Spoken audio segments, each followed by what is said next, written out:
তিনি সব জায়গায় নিজের পোস্টার লাগিয়েছেন। কলকাতার মতো জায়গায় বড় বড় অ্যাড এজেন্সিগুলোকে হুমকি দিয়েছেন না বিজেপিকে অ্যাড এজেন্সি সে বড় বড় পোস্টার দেওয়া যাবে না, কারণ লাগানোর জায়গা নেই। কলকাতাতে মানুষ ফ্লাইওভারে উঠছে মমতার মুখ, ফ্লাইওভার থেকে নামছে মমতার মুখ, বাথরুমে যাচ্ছে মমতার মুখ, সব জায়গায় মমতার মুখ। সাংবাদিকদেরকে বললাম এর মধ্যে লোকে নিজের বড়ের মুখ ভুলে যাবে, ওর মধ্যে মমতার মুখ দেখতে পাবে, মুখ্যমন্ত্রীর মুখ দেখতে পাবে। দিনের রাতে শুধু মুখ্যমন্ত্রী আমাকে চেয়ার দিয়েছে, চেয়ারের উপরে দাঁড়িয়ে ভিডিও করছে, সব জায়গায় শুধু নিজের মুখ আর নিজেকে শুধু প্রচেষ্টা। স্বপ্ন কি ছিল দিদিমণির? তিনি প্রধানমন্ত্রী হবে।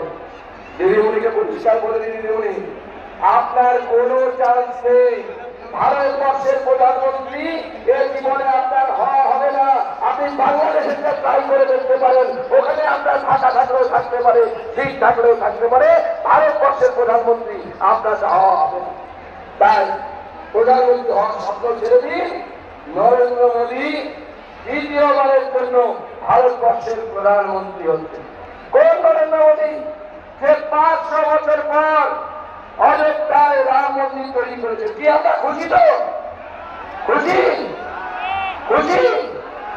যদি খুশি হয়ে থাকে অযোধ্যায় রাম মন্দির প্রতিষ্ঠাতে, তাহলে আমাকে হাত তুলে একবার জয় শ্রীরাম বলে দেখান। জয় শ্রীরাম, জয় জয় শ্রীরাম।